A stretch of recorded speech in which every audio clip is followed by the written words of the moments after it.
Bitcoin is underappreciated even to this day. The public focus is usually on the speculative value. What's the price of Bitcoin? But Bitcoin has functional value as a technology platform. If I want to make 100 transactions with my bank for a single cent, the bank won't allow it. Our current financial infrastructure is not set up for micropayments.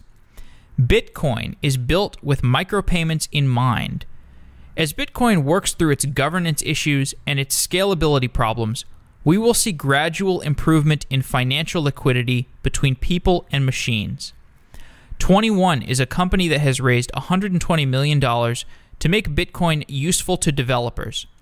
This is a long-term project, and the first step of that project is to get Bitcoin in the hands of users.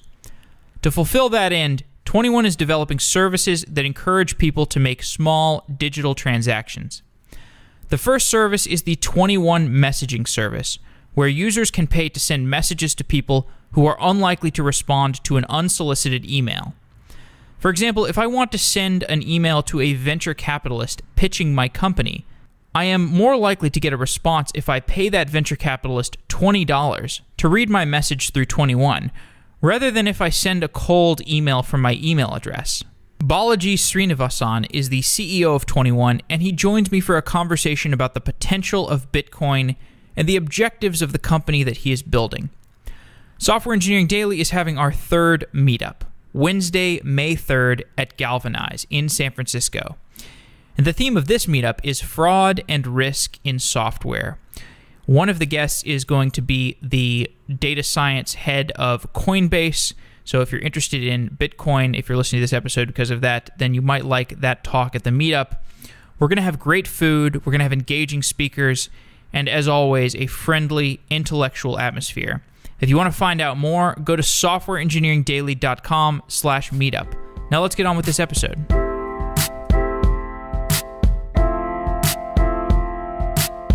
For years, when I started building a new app, I would use MongoDB. Now I use MongoDB Atlas. MongoDB Atlas is the easiest way to use MongoDB in the cloud. It's never been easier to hit the ground running. MongoDB Atlas is the only database as a service from the engineers who built MongoDB. The dashboard is simple and intuitive, but it provides all the functionality that you need. The customer service is staffed by people who can respond to your technical questions about Mongo. With continuous backup, VPC peering, monitoring, and security features, MongoDB Atlas gives you everything you need from MongoDB in an easy-to-use service. And you can forget about needing to patch your Mongo instances and keep it up to date, because Atlas automatically updates its version. Check out mongodb.com/sedaily to get started with MongoDB Atlas and get $10 credit for free. And even if you're already running MongoDB in the cloud, Atlas makes migrating your deployment from another cloud service provider trivial with its live import feature. Get started with a free 3-node replica set. No credit card is required. As an exclusive offer for Software Engineering Daily listeners, use code SEDAILY for $10 credit when you're ready to scale up. Go to mongodb.com/sedaily to check it out. And thanks to MongoDB for being a repeat sponsor of Software Engineering Daily. It means a whole lot to us.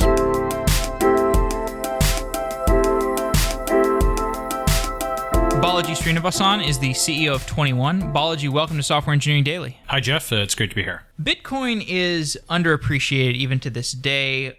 The public focus is usually the speculative value, and this is true even among software engineers. And I know that 21 is working to make products that are usable by everyday people because you want to get Bitcoin in the hands of everyday people so it starts becoming a utility rather than just a unit of speculation. And the first product in that category is the Inbox product. Explain what the 21 Inbox product does. Absolutely, Jeff. So the concept behind the 21 Inbox product is that you can now get paid to read email and complete messages and tasks online. And the reason that's interesting is right now there have been two ways that people have obtained digital currency. The first is mining it, and the second is buying it. And this is a third way to get it, which is earning it. And the utility of getting Bitcoin by earning it, by performing a micro task, is that you don't need to put a piece of hardware there, and you don't need to whip out your credit card. So you're neither spending your store wealth nor, electricity or what have you. Now, there are situations where you'll want to mine or buy digital currency, but this third complementary way is very interesting if we can scale it up. And certainly people answer millions and millions and millions of emails and messages per day. So it's a way that we think you can actually mainstream Bitcoin and get into the hands of lots of people pretty quickly if it works at scale. So if we envision a world where celebrities have used this on a regular basis, some regular people have used this on a regular basis, and you've got, say, 10,000 people who now have a little bit of Bitcoin on their digital wallet, what can you do in that world that you couldn't do before? Great question. So I think, the world really changes once we start to get not 10,000 people with it, but on the order of 1 million to 10 million people. Because right now where Bitcoin is, it's sort of topped out in terms of growth. That is to say, there was an early group of, let's say between 10 to 100,000 people that, was the community from, say, 2009 to 2013. That's a very, very rough estimate. Maximum 1 million people, but that's probably on the high side. Then from 2013 to today, it's exploded. But it's also sort of topped out. Basically, the community at large maybe is maximum 10 million people who hold digital currency based on summing up all the wallets and so on online. It's not 100 million. It's maybe 10 million. And most of those folks are sort of, dilettantes. They've bought $50 or $100 worth of it. They're just kind of holding on to it, just checking it out. So we need something transformative to get to the next one or two orders of magnitude to get to 100 million and then 1 billion users. So what changes once you have 1 million people who have earned Bitcoin by just, replying to a message or filling out a survey? So the first thing is they have gotten Bitcoin en route to doing something else of utility. And that itself will increase the valuation of Bitcoin because right now the valuation of Bitcoin and other digital currencies is primarily based on its speculation value and its store value rather than its use value. And those are interrelated. Insofar as Bitcoin is digital gold, the only thing that you require of it is that you can purchase it, you can hold the private keys, and then later at some point in the future, you can exchange it for, either fiat and then food or then, food directly, right? And that's actually the application that's being used for in places like Venezuela where the currency is in crisis, right? So the digital gold application is one, and then the second is speculation about, in the future, digital currency will take over the world. It'll be used for all types of things. And, that's actually gotten the entire industry very far in the sense that if you sum up cryptocurrency market cap today, that's $20 billion. If you add Bitcoin and Ethereum and all the other guys together, $20 billion coming up from nothing in 2009. If you thought of that as a startup sector, that would be one of the most successful startup sectors out there. Only like Uber or Airbnb are comparable in terms of their startup vintage years. It's bigger than, maybe cloud storage. Dropbox is like 10 billion or thereabouts. Maybe add in Google Drive, but it's comparable to cloud storage, which is massive, right? So where it is already is actually very, very impressive, but there's still probably 2 orders of magnitude left to go for this digital currency thing, maybe more, because the use cases still haven't come out there. Now, to return to your point, that's kind of setting the frame. Let's say you do have 1 million people and they have now obtained Bitcoin for answering a message. So a critical aspect of what we're doing is that it's not just useful to take the Bitcoin and go and sell it on an exchange and get dollars back. You can then reuse the Bitcoin within the system to go and buy somebody else's time. And that might seem like a small thing, but it's actually a big thing because what that means is that 21 becomes a Bitcoin sink in the sense that folks put Bitcoin in the system and then they earn Bitcoin in the system and they keep the Bitcoin in the system rather than selling it for dollars. And what that does is it actually shifts the price of Bitcoin up because a Bitcoin sink means there's constant demand. Another way of thinking about this is If you take a small country like Estonia, that had about 1.2 million people, and and Estonia up until about 2011 used its own currency called the kroon, and what that showed is that a small country of about 1 million odd people could actually have its own currency, in which the butcher, the baker, the candlestick maker all paid each other in kroon. Okay. And what's interesting about this is all these folks were geographically located in the same spot. They have balances or had balances in kroon of on the order of $10,000 per person or more, because they had worked and had a stored balance. And they had a diversified set of professions. They were butchers and bakers and candlestick makers and what have you. Now, the Bitcoin community, even though it's about 5 to 10x larger, and more generally the digital currency community, even though it's about 5 to 10x larger, it has limitations that Estonian community does not. It is spread out worldwide rather than concentrated in one place. The balances that people have on hand are not $10,000 odd worth per person, but they're, basically a few bucks, maybe $100. And the diversity of skills is not really there. You're talking mainly technology people, software engineers, venture capitalists, folks like that. You don't have a lot of, seamstresses or, bakers or what have you in the mix, right? And so as such, to actually have a use case which knits this disparate community together, you need to start thinking about products that could be sent back and forth along the edges, which are uniquely useful in the context of digital currency. And so I'd argue that's not going to be a cup of coffee, because if you've got somebody in Japan and somebody in Brazil who are both Bitcoin holders, a cup of coffee is a physical good and it's hard to send between them. However, what both of these people have and often value is each other's time. If one is a software developer and one's a venture capitalist, or one is an engineer and the other's a recruiter, and so on and so forth, the entire technology-based information economy is really about the value of other people's time. And so now you can imagine a 1 million person community, even if they're mostly technologists and engineers and so on, having many different reasons why they might want to buy somebody else's time. For example, you want to buy the time of 1,000 Facebook users for beta testing your app, right? Or 1,000 Product Hunt users for giving you an early review of the app before it launches. Or you want to have, 100 VCs respond yes, no to your message as to whether or not you'd get funding. Or 1,000 Stanford students and they say yes, no as to whether you could recruit them, right?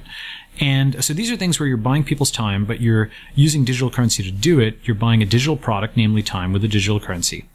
But it's of significant value because human time has value. And yet it fits this entire model where you've got a pointillistic distributed community with small balances. This is now a product that's actually intrinsic and inherent and native to that world.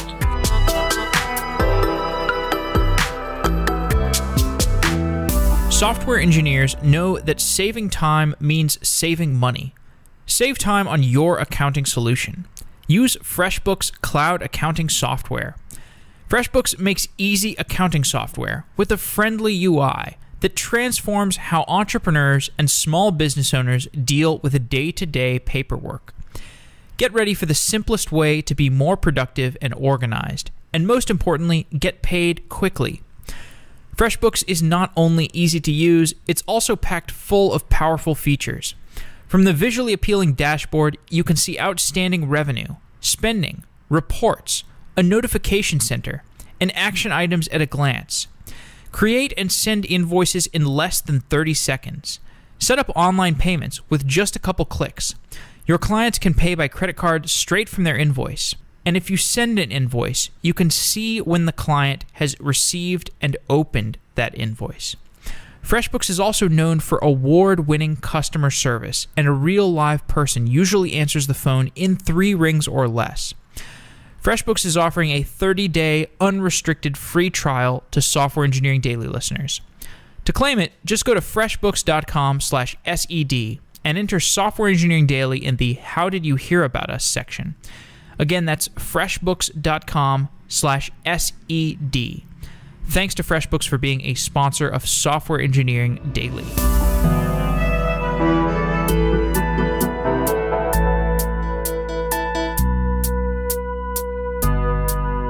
It makes sense to start with the type of communication, for example, a software engineer communicating to a VC, hey, I hacked together this product. I want to pay you $30 or $20 so that I can communicate with you. but it's of course easy to move down market. You can imagine plenty of smaller payments being facilitated. And what I like about that is that it is descriptive. You can get to once you get to the lower end where it's like, okay, I have to pay a really popular florist 10 cents to get them to even look at my my proposition for my wedding because they're so popular. This gets us towards a public understanding of what a micropayment is. And that to me is like the main burden of people understanding the value of Bitcoin, because most people do look at it essentially as tulips. Even software engineers and venture capitalists, they're like, yeah, I own a little bit of Bitcoin just because I want to understand the space a little bit. Like, okay, so what do you understand? Well, I understand it's going up and down in value. Well, like, they don't get the micropayment thing. So explain what a micropayment is and why Bitcoin enables it from a fundamental technological perspective. Right. Okay. Great question. So one thing is, I will say that folks who do, when they talk about learning about the space, obviously, they see it goes up and down. Before talking about micropayments, there is one other thing that they may learn, which is actually very useful, which is that in Bitcoin, possession is 10/10 of the law. Okay. In the sense that if you have private keys, you hold the money. In a way that's extremely different from pretty much anything else we're used to. Because if you have a credit card, you don't really have the money. Because your credit card can be stopped by the bank, it can be stopped by the credit card company, it can be stopped by many other kinds of parties, right? By a fraud protection lock when you're overseas. Bitcoin is most similar to cash, but it's cash that no individual government can devalue, because it is this international entity. Essentially because the blockchain is a ledger that's on all these different machines. And so that is something which I do think it's not dumb to say, one is learning about the space by buying and holding a little bit of Bitcoin. If the only thing you learn one learns is about private keys, it's actually a useful and very non-obvious lesson, right? I would say. Okay. So then, second thing. So let's talk about micropayments. What is a micropayment? Why does Bitcoin make that feasible? So, there's different people who have different thresholds for what micropayments are. And you could have it be as high as $1, but really people usually talk about it in the cents or even fractions of a cent. What Bitcoin allows through technologies like payment channels and then something called the Lightning Network, which is almost like a grid or a web of payment channels in a sense. What Bitcoin allows is the ability to do micropayments by one method is to put down a balance, like a deposit, with an entity, and then you can transact back and forth and have like a small debit from that every time that you are purchasing something. And a way that you can generalize that is if you put down a deposit of, let's say, $10 worth with a hub, then any other micropayment capable node that connects to that hub, you can now actually have settlement back and forth with that, right? So essentially, what Bitcoin allows is for a certain class of applications, you can now have a lower threshold for payments going out. And in theory, that's going to be very powerful because right now the advertising supported internet means that there's multiple intermediaries between the content producer and the customer. You have, at a minimum, for example, an AdSense supported web page has at least two other parties who are Google and the advertiser. And one of the things that leads to is, as people have seen with the recent YouTube fufara and the recent AdSense fufara, is that, content owners can have their revenue drop 20-25% due to the bad actions of other content owners. It's not, simply a relationship between you and the person who's surfing your web page. It is something where you're vulnerable to all of these other parties within the network. The advertising, supported internet has a lot of issues where direct payment would be better. But I should say that while we can get micropayments to work in Bitcoin today, it is something which is like very much in the early stages, right? It is going to be a while before that really gets out there. And I don't think that the first application of micropayments and, let's say, small payments, not exactly micro, but small international payments, I don't think the first application will just be to go and rip and replace the ad-supported internet. And the reason being because that works. For all its faults, it works. It's at massive scale. There's large incumbents defending it, etc. Instead, what I think the application is going to be is to monetize a previously unmonetizable area.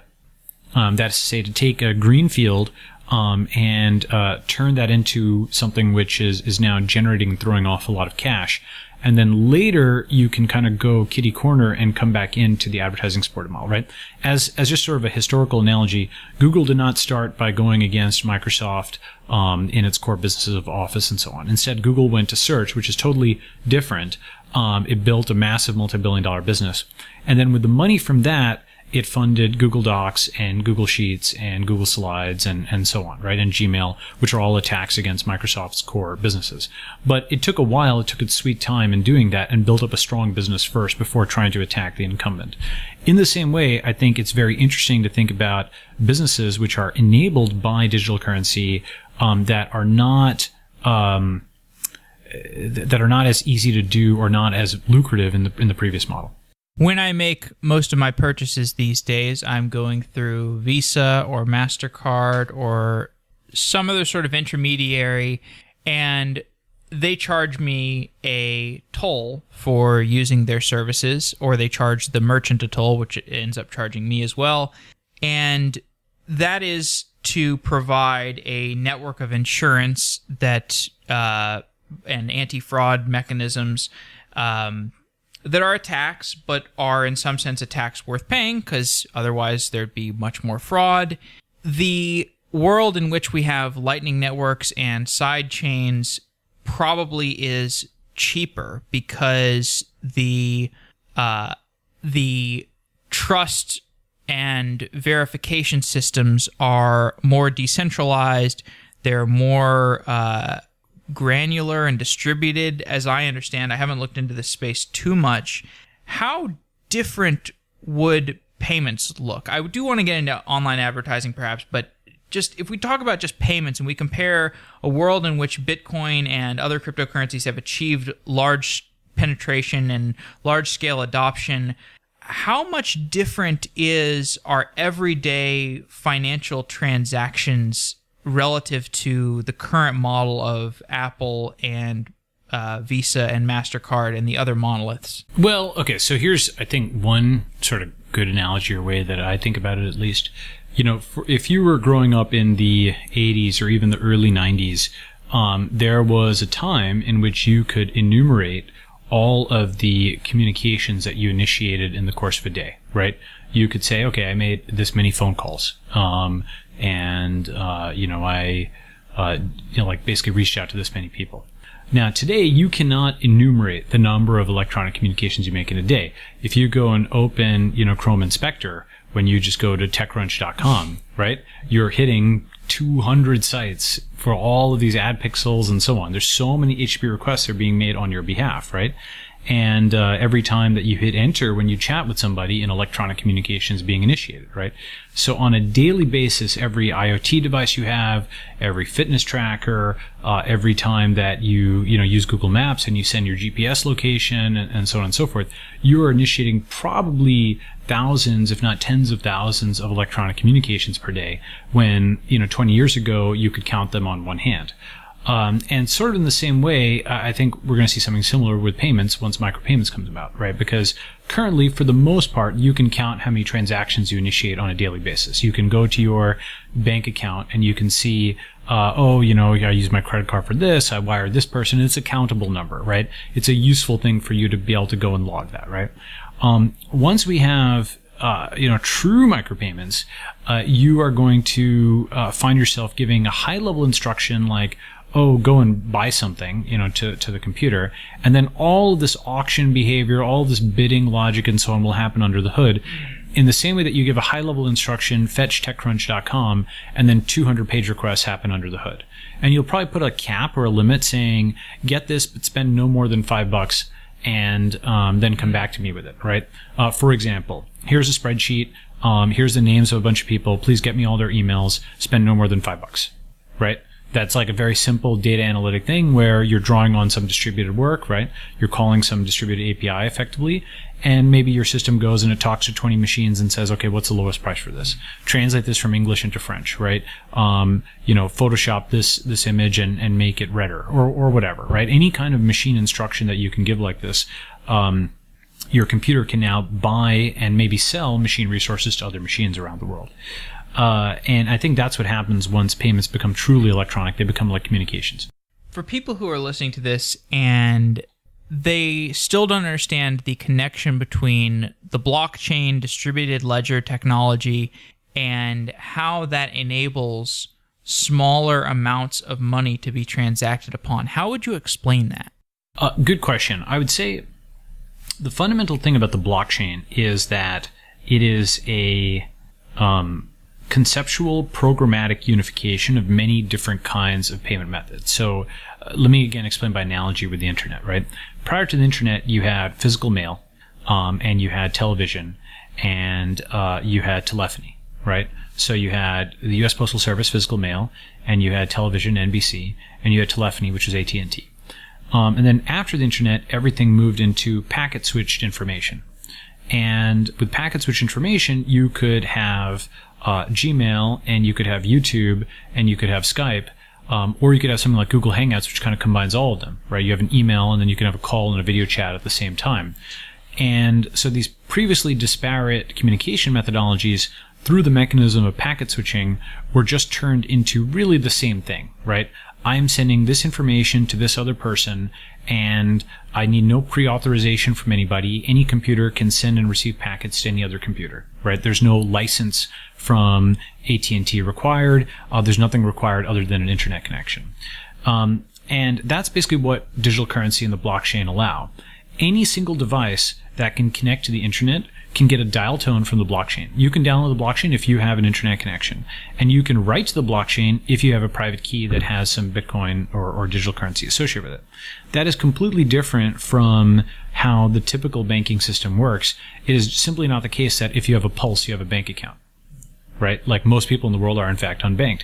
In fact, more people in the world today now have smartphones and bank accounts, which is actually not something most people know about.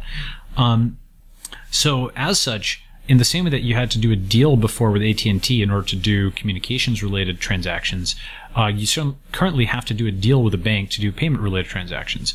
And that chokehold basically is what prevents many different kinds of transactions from happening, because banks are no more built for that than AT&T's phone lines were built for many, many small packets being sent back and forth. You needed fiber optics. You needed other kinds of pipes, right? So as a rough analogy, like if you tried to send 10 million micropayments back and forth, the bank would ban you for fraud, and you wouldn't be able to do that. First, you would not even be able to initiate that many payments. The bank would ban you for fraud. Second is the fees associated with them would be too high since you're eventually going through the bank, and so on and so forth, right? Now, the way that people can get around that to some extent is they virtualize it, right? So Google, for example, will record every single page impression you've had. It's like a virtual currency, and then will pay out on a time average basis. So for example, after 10,000 page views, you get $3 or whatever it is, right? So it's like they're maintaining their own virtual currency within the Google ecosystem. They're not trying to do a bank-to-bank transaction and settlement every single time. Instead, they're building up a credit for you by writing to their database. That's a higher throughput thing than trying to actually do a settlement. However, there's many issues with that. One of them is that when you do that, you promote centralization. In the sense that Google can freeze your funds, a PayPal can seize your funds. Anytime you're doing things that are off-chain for a long period of time where you don't have custody of it, you run the risk of them, saying, oh, you had 300,000 page views and you've got $400 in your account, but guess what? Google has frozen it and you can't cash it out, right? And that happens to many, many people many times. There's other issues as well, but another one is that often payouts from Amazon Mechanical Turk or PayPal or Google only happen, let's say, every 30 days, right? And so you can't just get the money right away. And so what that means is that if you've got a business that's based on the velocity of money, for example, you need to collect all the money here before you can go and buy some goods there to then start the next step in your supply chain. If the settlement has to be fast, then you can't execute the next step. So you're looking puzzled. Let me try and give a concrete example. No, I'm not puzzled. Because so what you described you basically described TransferWise, right? Like TransferWise in terms of the thing where they set up, okay, we're holding Jeff's money in a TransferWise account in Australia, and so that if you need to make 15 microtransactions to Australia, we will make it seamless for you to make all 15 of those, and we will bundle those into one so that it doesn't get rejected. Yeah. So TransferWise is an awesome company. We're investors in TransferWise. Tavit's a great guy. My friend and colleague Ben is on the board, so I have nothing bad to say about TransferWise. Well, you didn't say it wouldn't work. You just said it was centralizing. Well, what do I think about TransferWise? So basically, companies like that are essentially doing the absolute best they can given the legacy payment rails we have. Right? So they are like a virtualized layer. It's as if we did all kinds of hacks and stuff on top of phone lines, but fundamentally, if you can replace phone lines with fiber optics, you can do a different kind of thing. Sure. And here's another analogy. This is the kind of thing that you would not be able to do with the current system, but I think that you will see within 5 years or so, especially, you might be able to do this with Ethereum today, actually. But the basic idea would be, let's say you have 1 million people around the world, and each of them wagers 10 cents per day and puts them into a single smart contract. And so they just hit a button to basically wager 10 cents a day. And they're in Nigeria, they're in India, they're in Brazil, they're in Japan, etc. So 10 cents per day at 1 million people, that's like, $100,000 a day. And then this algorithm picks one of them at random and pays them back out. Okay.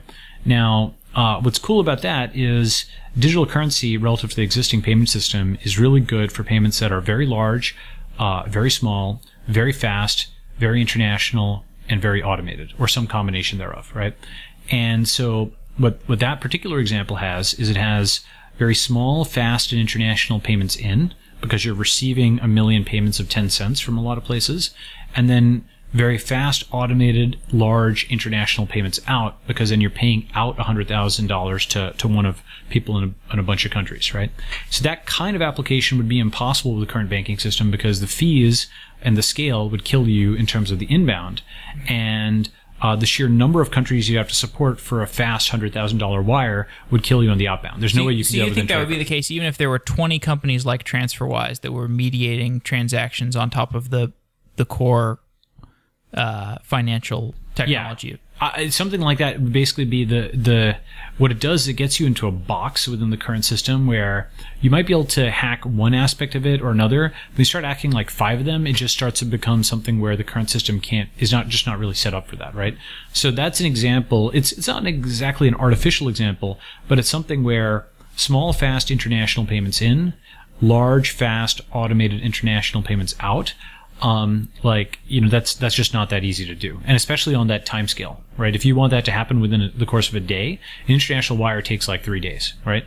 Now you might say, okay, well, Balaji, that sounds like a hypothetical example. Well, so first is I think something like that would be one of the most popular applications on the internet, frankly, because it's just, bet some free money, right? But the second thing is something like that is also a toy application for a new kind of like real-time crowdfunding. Right? Imagine if you could collect money as quickly as you can collect 7,000 upvotes and then actually spend it on something. Right? Like the latter aspect, yes, you can collect money on a GoFundMe or a Kickstarter or something, but the settlement is not instantaneous. And that means you can't spend it instantaneously. And that means you can't write a program to spend it instantaneously.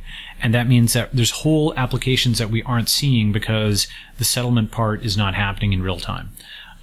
So I think that there's very new kinds of things that could happen if you could have a program that could just immediately start spending the money after you've gotten it. For example, you can crowdfund something and, as you're crowdfunding it, you're seeing the page populate with what you just bought. Right? Like the money's being spent by a program or something and you're seeing it populate. So those are things that will happen once we can get some of the latency down. And that's gonna be something that I think digital currency will allow. Okay. So speaking of that, the transaction throughput right now is obviously quite low on the Bitcoin network. Yep. Explain why that throughput is low. Well, the throughput currently at the absolute maximum, people have quoted like 7 transactions per second, but that's really an upper bound.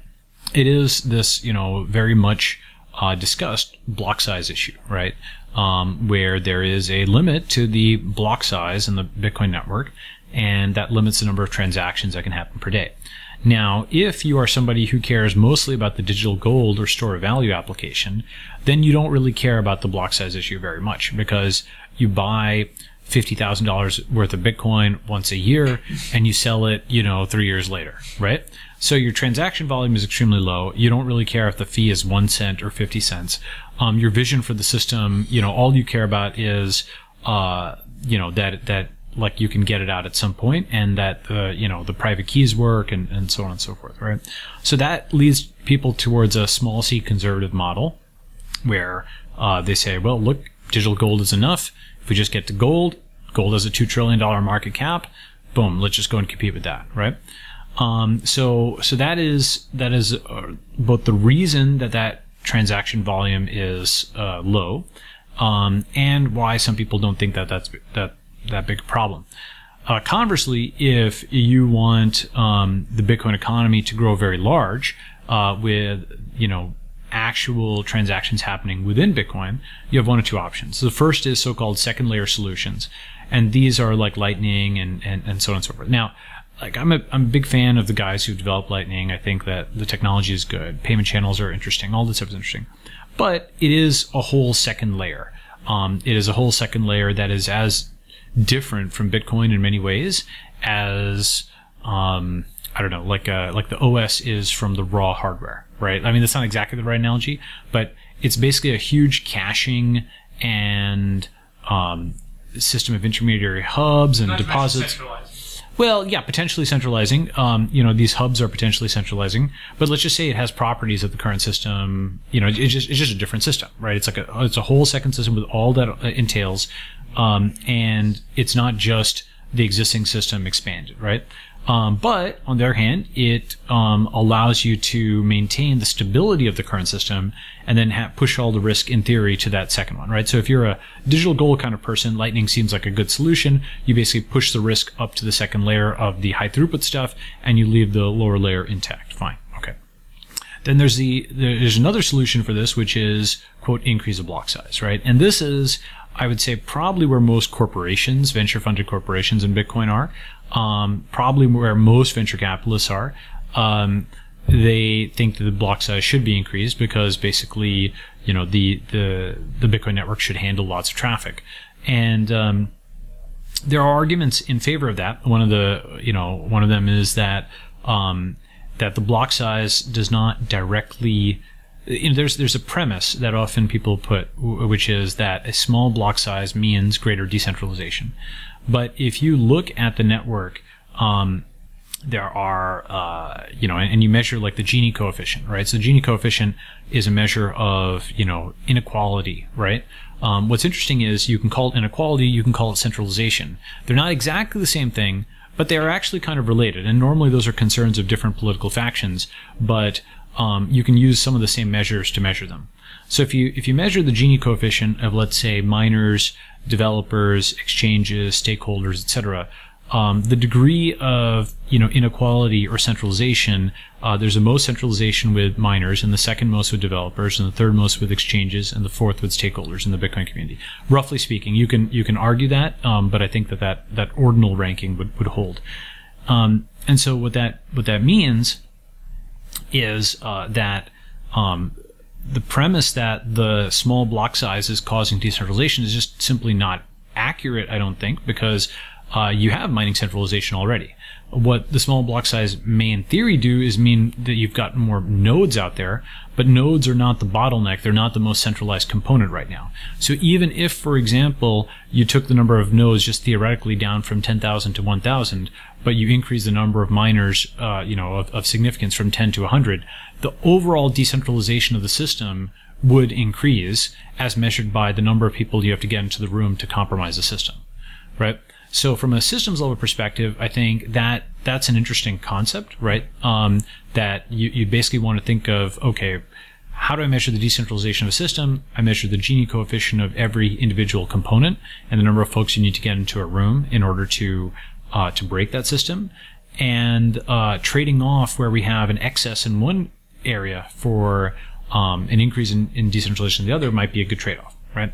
With that said, then there's a counter argument, which is certainly true, that a large block size certainly does not necessarily mean that you're going to see more miners, or more significant miners. Anyway, so I didn't mean to digress, but just some thoughts there. Yeah. No, let's digress. I mean, the whole block size debate, every time I try to look into it, I just go down a rabbit hole and I don't know what the answer is. And it feels like something that's going to be very hard to know until we're looking at it retrospectively, what was the right decision. But we can at least look at the ways that the Bitcoin community is handling the governance, and what does that tell you about the community? Are you content with how the community is handling this debate, or do you feel like it's unhealthy and politically toxic?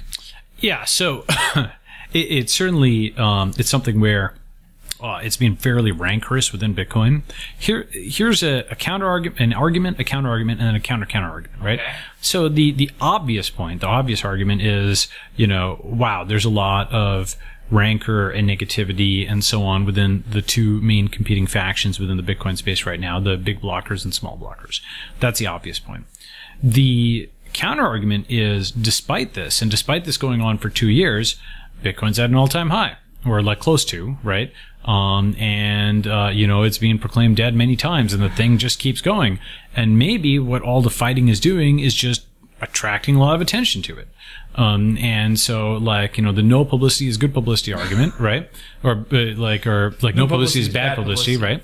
And in addition, what it has done is basically indicate to people, well, this thing is so bulletproof and bomb-proof that it's just really hard to politically attack. Like, there's folks who will do, a soft fork and a hard fork and a minor associated soft fork and so on. Like, there's so many different ways, like in this rock, paper, scissors game of checks and balances, that it's just gridlock, right? Yeah. And there's a theory, lots of folks in the US believe that gridlock is actually good. Gridlock is survival. Well, right, because it means then the government can't do anything. If you don't want the government to do anything, then you're pro-gridlock, right? And there's a thesis on that. It's a respectable, school of thought. So that's the gridlock is good thesis, where you don't really, this is the small C conservative who just wants their digital gold, and then you don't care what's happening, who cares? Like, if you were just in a time capsule, and like there's been so many controversies about Bitcoin for the last 8 years. It's actually insane. There's the Bitcoin is dead website and so on. So this would be the counter argument, right? Then the counter to the counter argument is to say, well, yes, it's true that Bitcoin's at an all-time high, but that's sort of like Steve Ballmer saying that, hey, Microsoft profits are an all-time high, right? And while Microsoft profits are an all-time high, the innovation has gone somewhere else, and there's Zcash, and there's Ethereum, and there's all this infighting within Microsoft, there's all this infighting within Bitcoin, and so yes, we're still coasting on the momentum of the past, but we have lost the innovation of the future, or we're in danger of losing it, right? And then, what is needed is the right leadership, like the way that Satya has totally turned around Microsoft, actually. He has done, and not to digress, but absolutely insane job for a company of that scale. Like, he's done a really, really amazing Or the way job. that Vitalik has led Ethereum the entire time. Yeah, exactly. That's right. Like, Vitalik has gone through, you have to give Vitalik his props. Like, he took Ethereum from nothing to where it is today. He took it through the DAO. He took it through very, very, very tough times. He had to lay off lots of people before the Ethereum crowd fund. He managed to navigate all the legal issues and so on. Is not yet, got any issues on that score. Steve Jobs of cryptocurrency? Well, he's good. Like, we'll see where things land up, right? Like, the thing is that he's definitely made an impact, right? He's but the interesting question to me is where each technology lands from a niche perspective. So Ethereum's big advantage is it's easy to program with, right? Its big disadvantage, I would argue, is that it is centralized. And it is something where one person can, as we saw with the DAO, like basically reverse the immutable system. So for all the digital gold people, Ethereum is a non-starter, because it is something where, like, if it gets politically hot enough, and the DAO, like, yes, there's political heat around the DAO, but that was I mean, like in the grand scheme of things, nothing compared to something like the financial crisis. Sure. Right? Like the financial crisis was, I don't know, if you measure by newspaper articles or scale of impact, 1,000 to 10,000x greater, right? And people still look back and are like, that was handled so poorly. Whereas most people with the Dow are like, yeah, I'm happy with how that went. Yeah, exactly, right? But the issue is that, like, it is not so much that the Dow issue was handled. I mean, like, I think that given under the circumstances, like Ethereum or Vitalik did what he had to do, one of the issues was, had he just let it stand, the Dow attacker would have had like whatever 10% or 14% of Ethereum, or some large stake, like 4%. I forget the exact number. And then it would have been very difficult for them to roll out an eventual proof of stake algorithm, because they would have had the DAO attacker, being able to vote on all this stuff, right? And that's probably not the guy you want to have 4% of Ethereum governance, right? Or whatever the percentage was. So he was in a bit of a hard place there. It was an issue because, they talked about, the immutable code of, the DAO and like all that type of stuff, right? But the best decision was made at that time, I think, in retrospect. With that said, what it did was it made it very obvious to any regulator watching, or any, large company or any government agency watching, and they're certainly watching at this point, that, okay, we have kind of a game plan for how we would unwind any transaction on the Ethereum network. And you know what? That is a feature. Like, undo is a feature.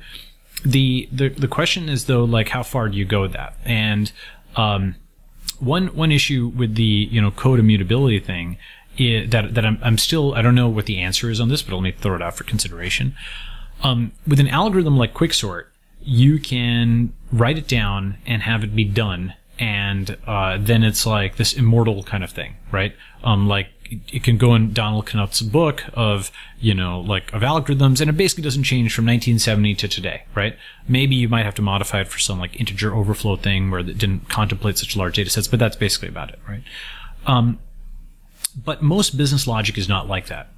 Most business logic, I mean, Amazon's website. Code rot. Yeah, not just code rot, but also, so dependencies, just that, but like, any kind of website or any kind of code of any complexity, as your listeners know, a lot of the work is in the maintenance and the modification of it in response to users. As it grows, you're going to have to change it for all kinds of unanticipated reasons. Humans are just unpredictable. Businesses change, all this stuff. So what that suggests is that the class of code that you actually want to decentralize and make immutable is a limited class. Because if you decentralize it and make it immutable, you cannot edit it anymore. Or at least if you are editing it, you've sort of defeated the point of decentralizing it and making it immutable, right? Hence, what you want to decentralize and make immutable is maybe the quicksort type stuff, or maybe just like the raw contract. And then you got to really, really, really, really get it right. Because if you're constantly updating it in the Ethereum blockchain, well, okay, there's a record of you updating it. I guess that's better than nothing, right? But it's not that much different from having a centralized company that you just trust. If you trust somebody to keep updating the contract or the code on you, well, you're trusting them, right?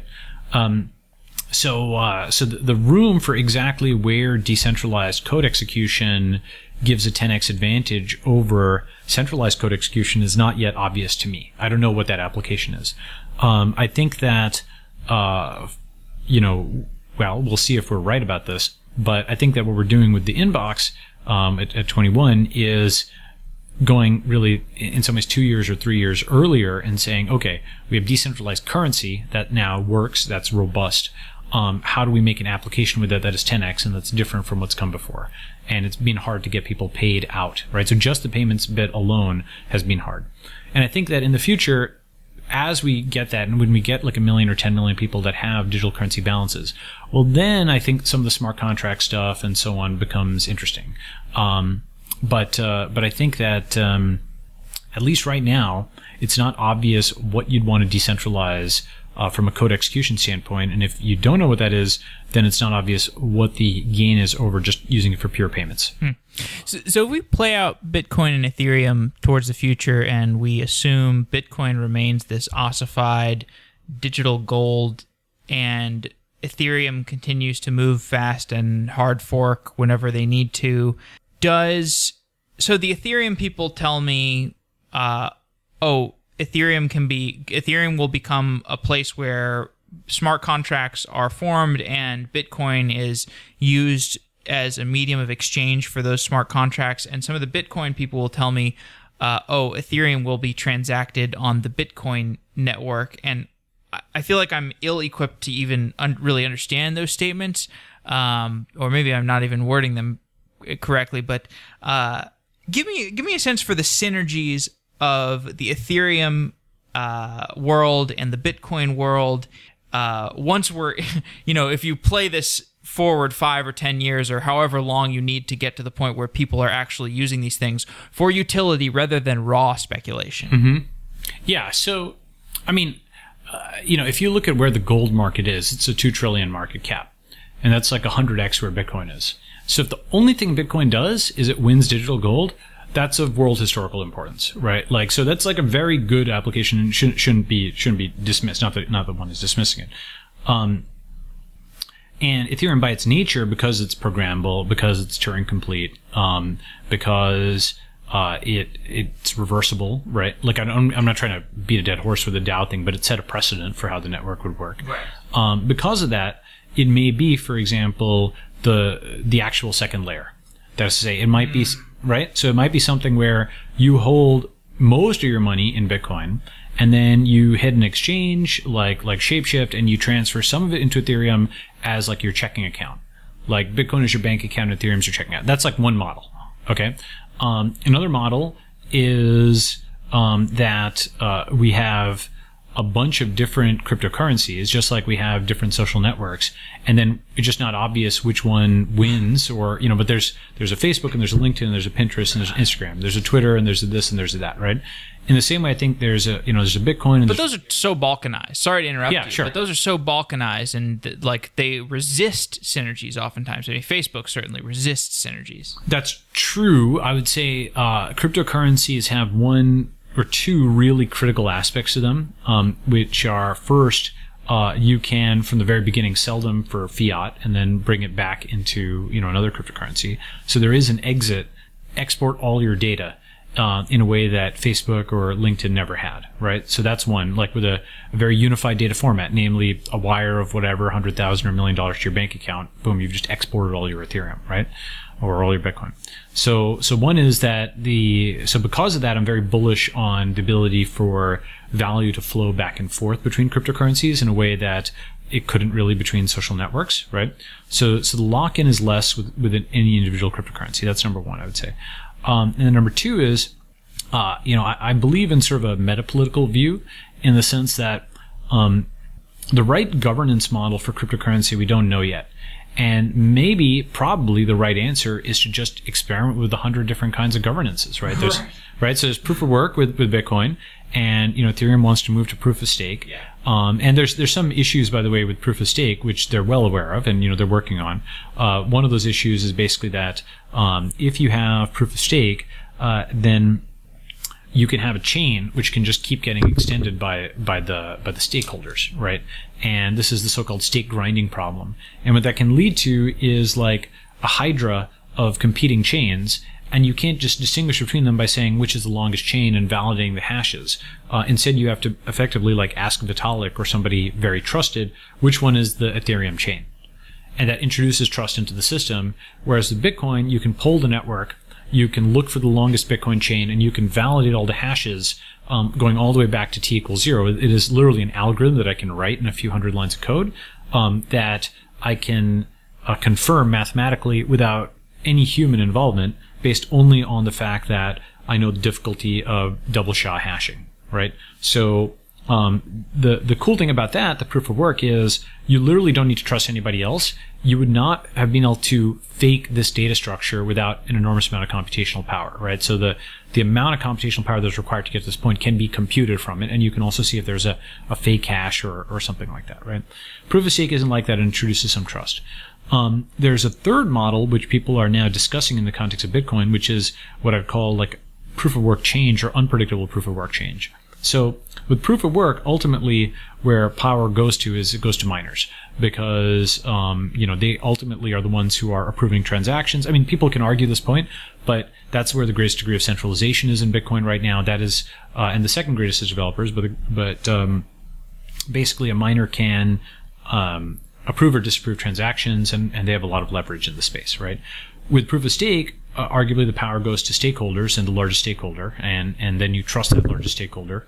And then with changing proof of work, the concept there would be something where developers would periodically change the proof of work function in such a way as to resist so-called ASICization in data centers and so on. And doing that would basically mean that you have one of two things. Either A, you publish the proof of work change schedule in advance, and probably somebody can figure out how to put that into a chip. Like if you publish what the proof of work is going to be from every year from now until 2100, and you put that out there, that is an algorithm, right? And so probably somebody could put that into a sufficiently complex chip. Or what you do is every 6 months you pull from a vat of entrails and you say, oh, this is what the proof of work is going to be, right? So if you do that, well, now you have truly defeated ASICization because it's unpredictable. But where power now rests is with something that's similar to the Fed Open Markets Committee. Because the group of developers that is figuring out what that new proof of work is going to be is sort of similar to the Fed Open Markets Committee figuring out what the interest rates are. And then there's a huge incentive to know what proof of work they're going to pick, because then you could have your chips ready in advance and so on and so forth, right? So door 1 sort of leads to centralization by miners. Door 2, centralization by stakeholders. Door 3, centralization by developers. And so I think what the answer is basically that centralization is tolerable so long as there is an exit. And the exit is sell your coins, get cash, start a new coin. As long as there's constant exit, I'm bullish on the cryptocurrency space as a whole.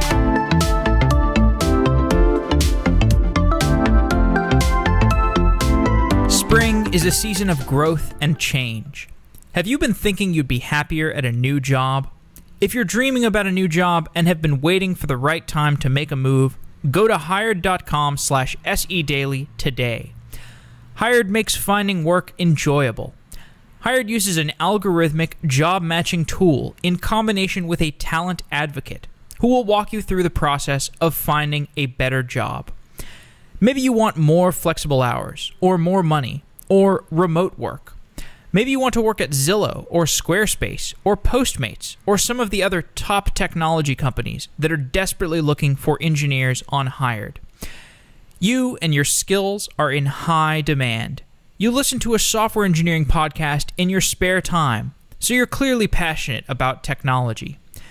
Check out hired.com/SEDaily to get a special offer for Software Engineering Daily listeners. A $600 signing bonus from Hired when you find that great job that gives you the respect and the salary that you deserve as a talented engineer. I love Hired because it puts you in charge.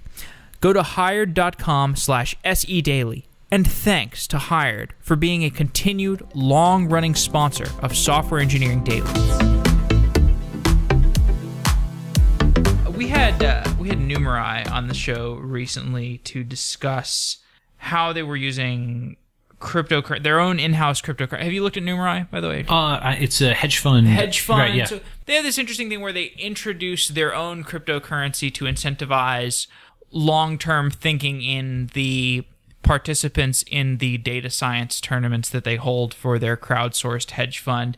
And the reason I found it interesting was just because maybe I just don't know the space very well, but it was the first time where I actually saw, okay, here is somebody actually building a utility. Actually, it was a smart contract, but a smart contract in a way that makes a lot of sense. It actually is a unique form of utility. So I guess I have a couple questions. So are you starting to see smart contracts that actually make sense that are getting deployed? So I know of Numerai. I don't know whether or not they are, I'm not familiar with exactly what they're doing in terms of smart contracts. Yeah. If their smart contract is on a coin that they themselves control, that's it's fine. on Ethereum. It's on Ethereum, right? No, it's on Ethereum. It's on Ethereum. Okay. So if it's on Ethereum, then maybe it's a good use of smart contracts. Right. I don't know. I haven't Sure. dug into it. I would say that in general, and this is certainly not a criticism of Ethereum. It's not a criticism of the community. I'm bullish on them long term. In general, I have not seen a production smart contract. And by that, what I mean is something where there is serious amounts of money flowing through it. The serious amounts of money flowing through the space are basically in three things. First, crowdfunding. Two, exchanges. And third, mining. That's where like the tens of millions of dollars are. There has not really been an application yet that has worked in other areas. We'll see if there is. Is that because they can't think of it or people are afraid to deploy it? I mean, I think it is. It's like actually, a lot of these things are very obvious in retrospect, but they're not obvious in foresight, right? Like, for example, in 1990, Google was not an obvious application, right? Rather, it was certainly not as obvious that it'd be as profitable as it is, right? Facebook was not obvious that it'd be as profitable as it is. There's lots and lots of good ideas that sound like good ideas that came up in the 90s that only eventually the prerequisites came into place for them. So I think there's plenty of concepts people are talking about, with respect to smart contracts that will all eventually work. But that first one that really works, it's not going to be obvious, I think, what that is until, it's gotten to $10, $100 million in revenue. So, but is that because people aren't thinking of them right now, or because there's lots of people working on it? Okay. Yeah. They're working. Okay. Yeah. I mean, there's tons, like I see lots and lots of pitches for them. I would say though that basically, in general, you usually don't want to build a business on bleeding edge technology. And the reason for that is, it's unstable. Right. And, as an analogy, so for example, my first company that I started was a genetics company, doing very well. And with that company at the time, this was 2008, or thereabouts, there was a choice in the community between, where most of the attention was, the equivalent of smart contracts for the genomics community at that time was so-called complex diseases, right? That is, what are the genetic roots of diabetes and, obesity and all these things which are very multifactorial and so on. Now, the thing is that the more multifactorial, the more complex it is, the more loose the genetic correlation, because of course the same person can be both skinny and fat at different points in their life. Hence, it's not a purely genetic thing. There's environmental variables, which means your signal is already reduced, and so on and so forth. And because it was hard, it was interesting to academics, and that's why they worked on it, and that's where all the energy was and the focus and so on, right? And so what we decided to do was actually take all the stuff which had already been nailed, that was already working, at least in what an academic defines as working, which were all the Mendelian diseases like cystic fibrosis and Tay-Sachs and so on. And those are things that had been in the textbooks for decades and that people had known how to test for years. But no one had bundled them all together, productized it, used modern technologies, not bleeding edge, but 2 years old, 3 years old, and then used them actually in clinical practice to reduce the cost of things, right? And just doing that, we actually ended up changing clinical practice. Literally, like, a month ago, a guideline came out saying expanded carrier screening is now recommended for like all women, right? That was in its own way, a very controversial thing back in 2009 when we first proposed it. We've literally changed clinical practice at Council, right? So the way and the complex disease stuff has still not fully been solved, right? Like almost 10 years later, it's not. I mean, progress has been made. I'm not saying it hasn't been made. But it's still not something I would say you can productize yet, right? And so this is similar to, when I started teaching stats at Stanford, there was an older professor who was a friend of mine, and he said, Balaji, any problem that you find interesting is too hard. Don't assign it to the students, right? Because if you find it interesting as somebody who is living and breathing computational statistics all day, it is definitely too hard for somebody who's just learning it, right? In the same way, if there's a technology you find interesting, that means there's some uncertainty in it. And that means it's probably too hard to use in production. You really want something which is 2 years old, 3 years old, not so old that you don't get any technological advantage out of it, but not so new that you're the one who is stubbing your toe on all the infrastructural things, right? Because when you're actually, as you know, when you're developing software, it's about, hey, has somebody on Stack Overflow seen this bizarre bug that I've seen, right? And if somebody else has skinned their knee on that and already done that, then you can go and deploy it, right? And so I think like smart contracts are still in that stage. and will be for a little while. I'd say like sending and receiving Bitcoin, turning it into fiat, the infrastructure has been built for that now. And I think now we'll start to see applications because infrastructure is there. Okay, last question. What are the pieces of Bitcoin infrastructure, whether you're talking about software or hardware, that people are not working on that you wish people were working on? Well, I'd like to see a resolution to this block size issue. I mean, that's an obvious one. I think that, I think that what we're working on would be certainly one thing I'd like to see, which is allowing people to actually earn digital currency for doing things. If they can earn digital currency for doing things and they're getting it for free, they're more generous with it. They're more likely to experiment with it. And we can add a plugin, for example, very easily so that people can earn not just Bitcoin, but Ethereum and Zcash and so on, right? So you go to 21 and you can get any digital currency you want simply by filling out some surveys and clicking some buttons, right? So we can have a menu of new digital currency of the week that you can just play around with, right? What's the next thing that you're going to build on, in addition to the messaging system? Yeah, good question. So we have a bunch of things coming out over the next couple of weeks. So one is we are going to make it such that you can forward any email that is an unsolicited commercial email to 21@21.co. And then what we will do is we will send a bounce to that person saying, hey, go to 21.co, Jeff Meyerson, and because Jeff is really busy right now, and pay to get in touch with Jeff, right? So this way you can clean out your inbox, and every week you forward 100 emails there, right? And maybe 5 of them turn into bounces where they actually want to get in touch with you and they're willing to pay for your time.